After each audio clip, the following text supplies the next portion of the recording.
So today we're actually going to talk about one of my favorite movies and now favorite books of all time, Jurassic Park.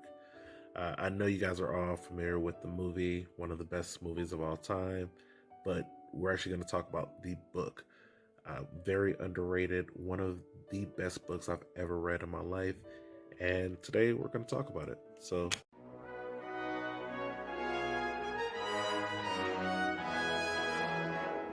to first start off with Jurassic Park, I think we need to go over the beginning. The beginning of the movie has one of the most iconic scenes where a guy gets bitten by the raptor. He dies, very sad times. But the book actually shows a different perspective of that same situation. Um, the book actually will start off by saying the book really puts us in the world of Jurassic Park. The movie doesn't really give a great example of the background history, but this is a world where science has no watchdogs or no agencies that will really limit what they're doing. Also, this is a world where capitalism has completely taken over the fields of science to the point where every scientist that is known for anything is in the pockets of some big corporation, and there's no government agencies who are going to stop them for any reason.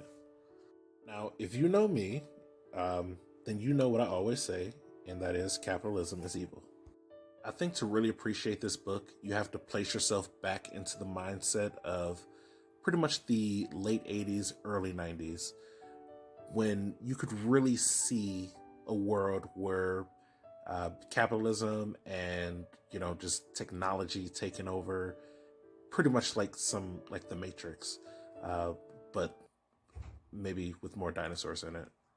All right, so let's go ahead and talk about the opening scene of the movie, which is also the opening scene of the book, just from a different perspective. So we are first introduced to a Dr. Bonnie Carter. She's an American who is in Costa Rica as her residency, and it is a very rainy day when all of a sudden we have four individuals come into the hospital. Two of them are just holding the gentleman who we referenced in the movie plenty of times by now, as well as the one gentleman who also is an American who is coming into the hospital saying, "Hey, fix this person." Now, this scene is interesting in multiple ways, but really because from the doctor's perspective, this gentleman's coming in saying, "Hey, I have this person here. He needs help immediately. It was a backhoe injury." Now, if you've been around machines or anything, you know that those injuries are gruesome, but you also need to realize that the difference between that and a mauling or an animal injury are dramatic. The doctor notices immediately that one, if this was an injury that happened with the machine, why is there no dirt in the wounds? Why are there no, anything that look like straight, jagged marks? They're really just, they look like tearing lacerations. That wounds smell really bad, like the smell of death. And it also has a bunch of saliva around it. So if you've been around machines, there's usually not a lot of saliva around them. So the doctor obviously wants to know more. This guy is still alive on the table, pretty much his last breath. He's using it to repeat the word raptor, raptor over and over. And this makes the other nursing attendants who are around very nervous. They believe that raptor really just means like it's a spirit. So if they touch this gentleman or work on him, that spirit will leave his body and go to them. So that means that only the one doctor is even really trying to assist. So Dr. Carter, she's doing everything she can to save this gentleman's life. She realizes that he will not make it, so she does what she feels like is best and takes multiple samples of the saliva that came off of this gentleman. That way she can send it to different hospitals for analysis. Now, around the same time as this incident here, we have our second incident, the beach incident, which a lot of you may know as the opening of the second film. But for the book, this actually happens in the first, one of the first chapters here. Uh, the family is a little different. Instead of them being a rich family on a private island, they are a, you know, I guess middle class, well off family just on vacation in Costa Rica. And they so happen to be on a beach that is uninhabited.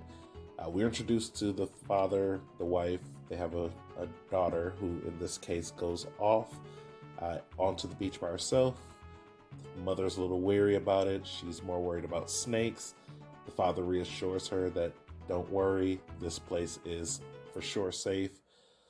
That father is wrong. I'm sure you guys already knew that.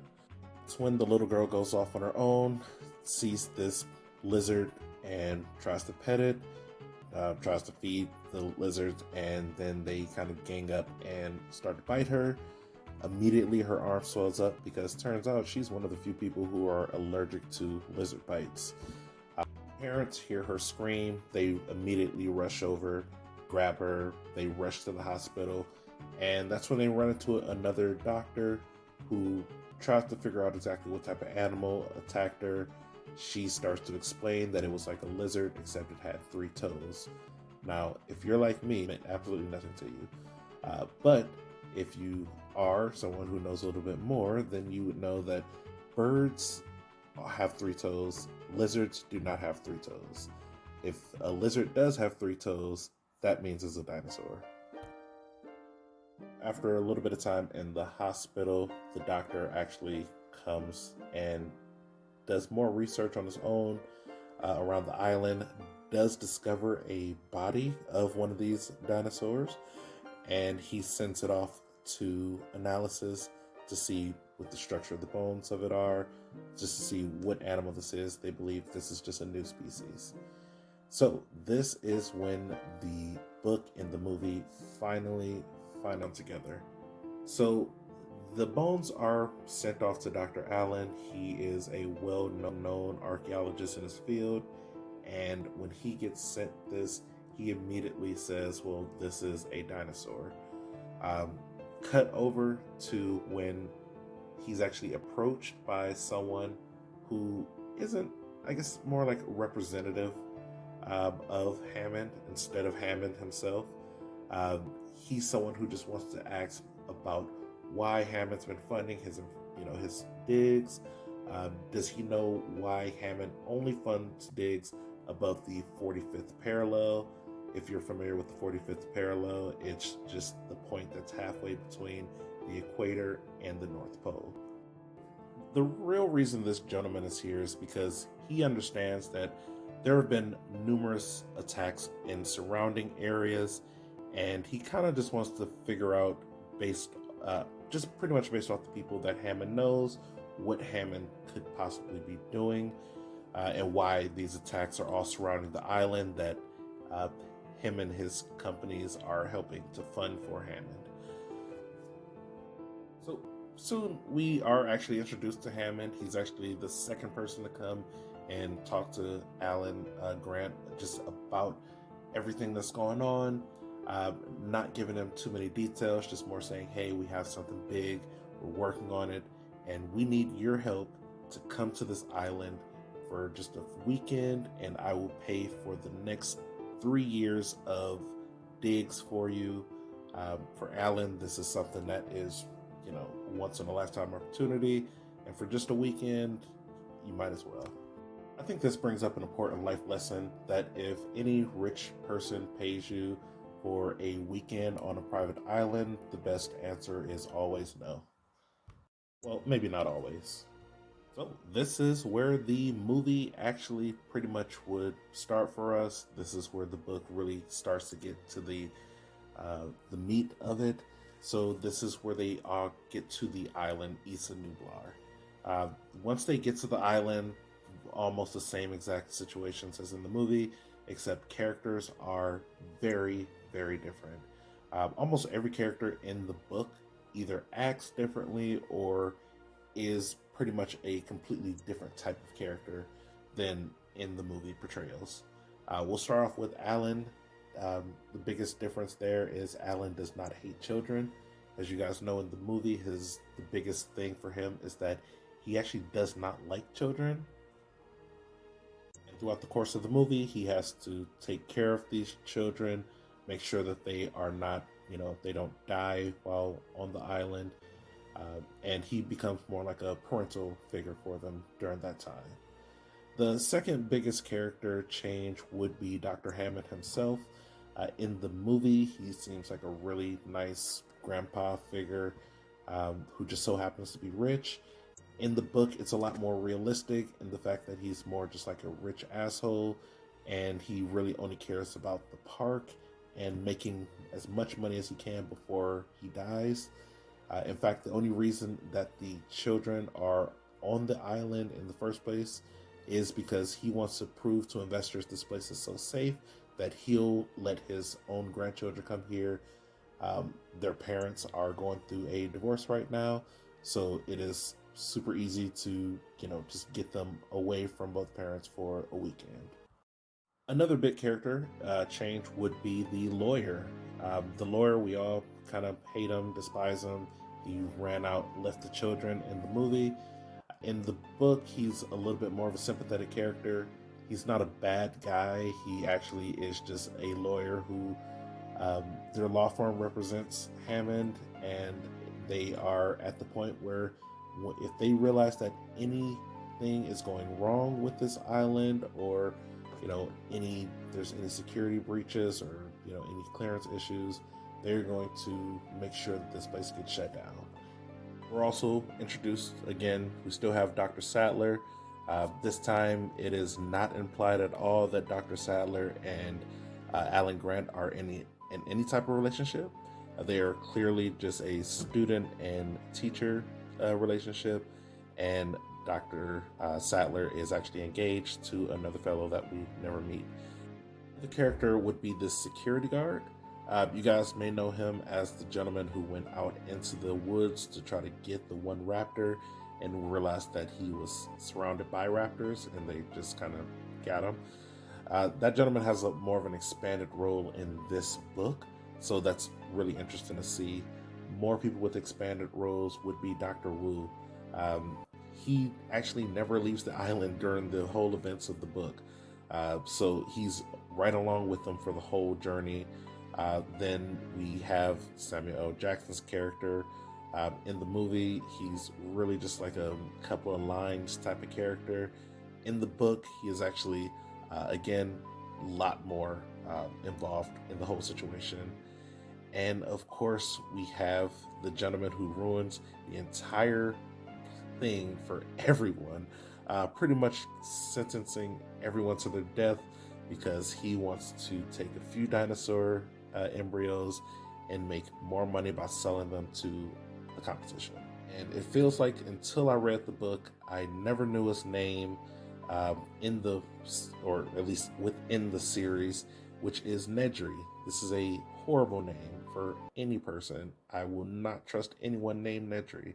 Sorry if your name is Nedry, I don't trust you. Also in the book, the ages of the grandchildren are slightly different. So the granddaughter is actually younger. I believe she's about 8 years old. And the grandson is about 12 years old in this. So it's a lot more of a realistic brother and sister relationship, I feel like.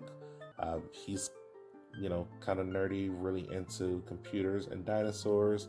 And, she's a 8-year-old girl who really could care less about any of this stuff. She's just happy to be, on an adventure at what she thought was an amusement park, but there actually are no rides. So, she thinks this kind of sucks too. And then we get to the man of the hour, the best character in the movie, and by far a way better character in the book. That is Dr. Ian Malcolm. In the movie, obviously, he's one of those guys. He seems pretty cool and everything. Black leather jacket. I was a child. I thought that was the coolest stuff ever. But in the book, he's actually just like the smartest person, and he's not trying to be super cool all the time. Obviously, he's just knows the answer to everything. His job is literally to find the patterns within things and that make no sense and make them make sense. Mathematician, book writer, he does it all. And he is the first person to completely destroy every thought that this island would possibly be safe. They try to give him all the protocols, let them know that they have multiple ways to make sure that these dinosaurs don't escape. And I would say within 5 minutes of hearing those ideas, he completely breaks them down and makes it seem like these are some of the worst ideas you've ever heard in your life. And he is completely right throughout the whole time. Obviously, I'm not going to go chapter by chapter, word for word on what happens in the book versus in the movie, but I love how much more explanation goes into the dinosaurs and what they thought were the safeguards for the dinosaurs. So obviously, just like in the movie, they made all the dinosaurs female so that there wouldn't be any chance for them to breed. They made them chemically dependent on a plant called lysine. So pretty much, if they don't have it, they will just die out. Their body will just give up on them after a few days. And this is something that they kind of chemically release into the area within Jurassic Park. But what they don't realize is that nature finds a way, and that this chemical is also naturally occurring in a lot of plants, especially prehistoric plants, which, thanks to birds, are getting spread around surrounding islands. So that is one of the reasons why dinosaurs are able to leave the island and survive. Another super dumb thing that they decided to do was to track the dinosaurs not by they didn't track the growing population. They only were looking to make sure that no dinosaurs left the island, and that the numbers went into the negatives. They never even tried to run calculations for if there were more dinosaurs than what they should have seen.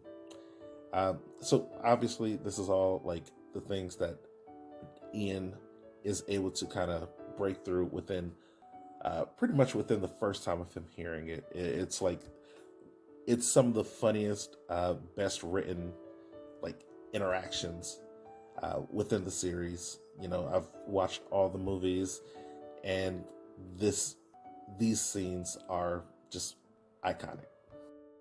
At this point, the events of the movie and the book are taking very similar paths. The group is getting split up. One is going to go see the sick dinosaur. The other group is going into the Jeeps to take a tour of the park.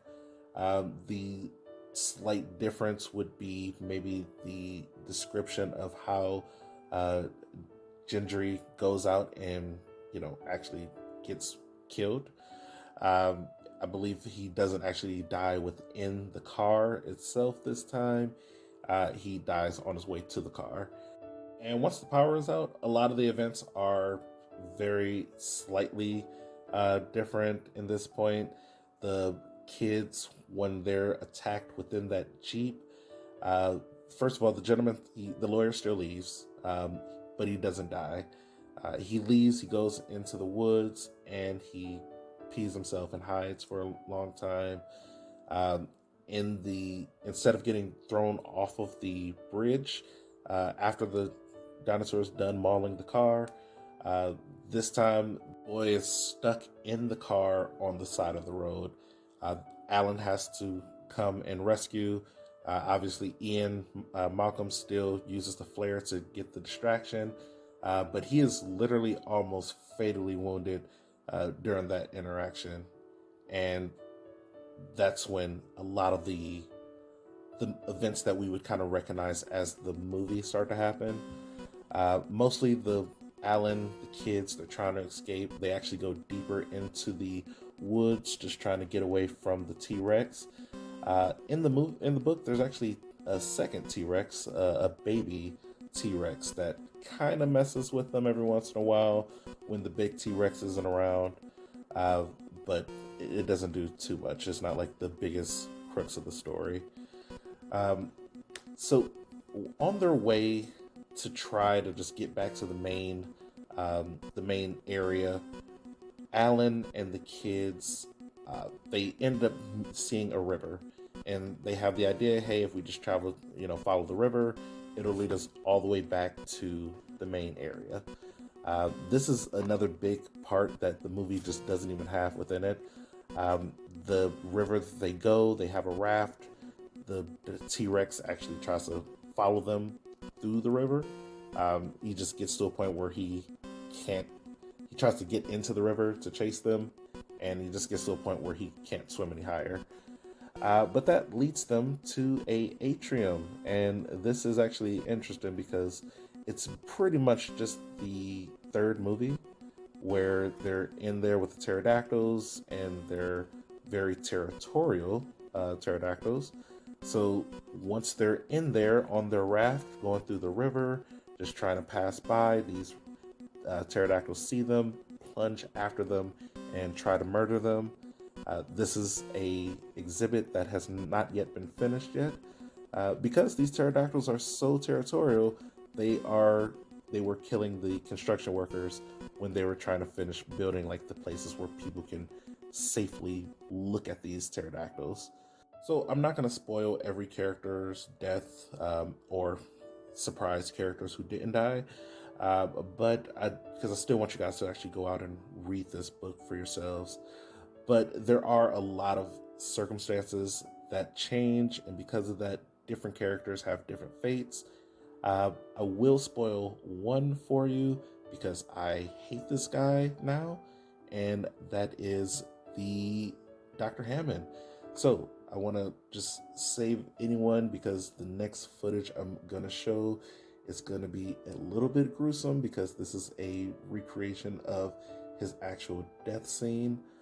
So 3, 2, 1. Yes. Dr. Hammond is murdered by his own creations by the end of the first book.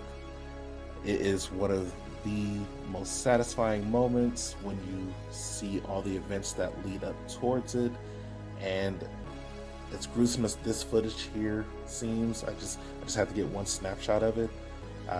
It's so much more vivid and detailed in the book, so I just want to make sure you guys are prepared for that. Now, there's a lot more within the book that I actually just won't discuss today. One, because this is already the longest video I've ever made. If you're watching this now, this is probably 20 minutes in already.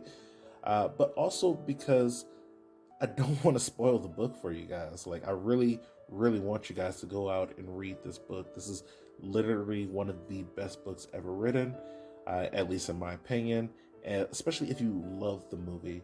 It's almost like, I think about it like the movie itself is pretty much like everything you learned from grade school to high school, and the book is just like getting a college course. It is just a refresher, but also it's new and innovative. And it's just like an amazing thing to have both. They're like companion pieces almost, but completely different. So not at all.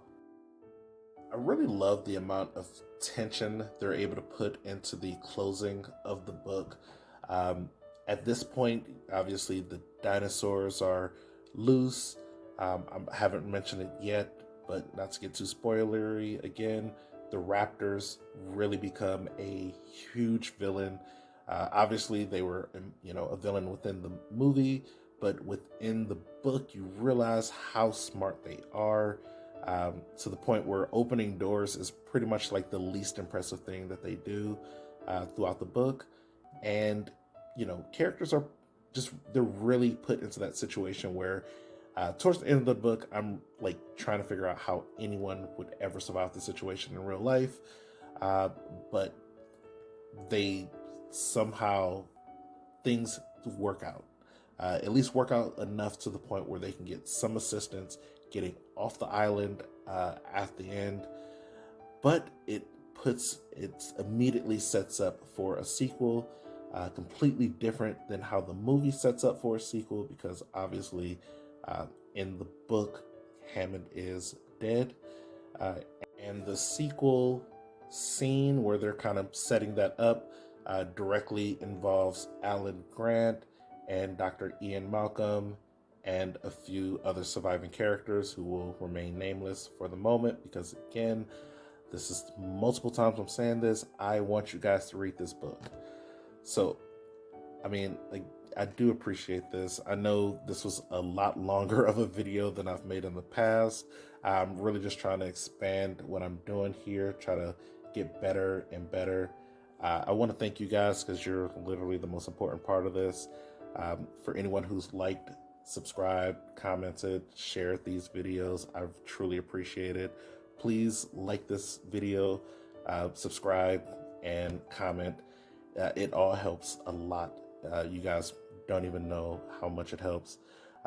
But also talk, come join and, talk in the comments. I would love to hear anything you guys have to say. And, I have 12 subscribers right now. I very much appreciate that. If this video can get 12 likes or more, I would be over the moon, and it would give me a lot more motivation when I'm working on my next videos, which I'm currently doing now. So guys, I really appreciate it. This is one of the weirdest journeys of my life right now, but you're along with me, so thank you. And usually the point where I come in and say something really quick and fast, but this time I just have a quick question. If people are more important than money, then how come healthcare isn't free? There's no harm in saying what you mean. There's no harm in saying what you want.